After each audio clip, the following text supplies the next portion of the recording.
জাতীয় ঐক্য তৈরির দায়িত্ব কেবল কমিশনেরই নয়, এক্ষেত্রে রাজনৈতিক দলসহ অংশীজনদেরও কিছুটা ছাড় দিয়ে এক জায়গায় আসার আহ্বান জানিয়েছেন কমিশনের সহসভাপতি আলী রিয়াজ। সকালে জাতীয় সংসদ ভবনের এলডি হলে 12 দলীয় জোটের সঙ্গে বৈঠকের সূচনা বক্তব্যে কথা বলেন তিনি। জানান, সবার সঙ্গে আলোচনা করে ঐক্যমতের ভিত্তিতেই তৈরি হবে জাতীয় সনদ, যা নির্ধারণ করবে বাংলাদেশের ভবিষ্যৎ পথরেখা।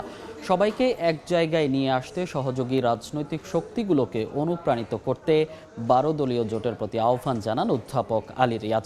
বৈঠকের সূচনা বক্তব্যে 12 দলীয় জোটের প্রধান মোস্তফা জামাল হায়দার কালক্ষেপণ না করে সংস্কার উদ্যোগে দ্রুত সমাপ্তি টানার উপর জোর দেন। সর্বক্ষেত্রে আমরা যে একমত হতে পেরেছি এমনটা নয়, কিন্তু অনেক ক্ষেত্রে আমরা মোটামুটিভাবে একমত হয়েছি। আগামী দিনে আর কখনো যেন স্বৈর শাসনের উৎপত্তি না হতে পারে, এই সংস্কারের শ্রম এবং কষ্ট আপনারা যা করলেন তাকে যাতে অতি দ্রুত তার যৌক্তিক পরিণতি এবং এর সমাপ্তি আমরা টানতে পারি। প্রত্যেকের রাজনৈতিক অবস্থান থেকে তারা তাদের মতামত দিয়েছেন, আপনাদের ক্ষেত্রেও তাই হয়েছে।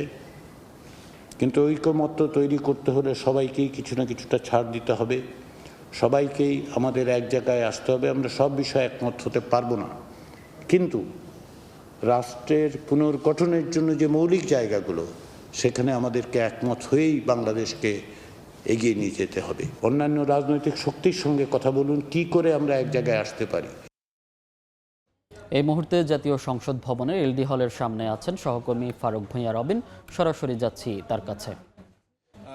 যদি আপনাদেরকে জানাতে চাই, সকাল 10টার কিছু সময় পরে 12 দলীয় জোটের সঙ্গে জাতীয় ঐক্যমত্য কমিশনের যে বৈঠক সেটি শুরু হয়েছে। জাতীয় ঐক্যমত্য কমিশনের সহসভাপতি অধ্যাপক আলী রিয়াজের নেতৃত্বে কমিশনের সদস্যরা এই বৈঠকে রয়েছে। ঠিক অন্যদিকে 12 দলীয় জোটের পক্ষ থেকে বিভিন্ন দলের যে 11 জন প্রতিনিধি এই বৈঠকে অংশ নিয়েছেন।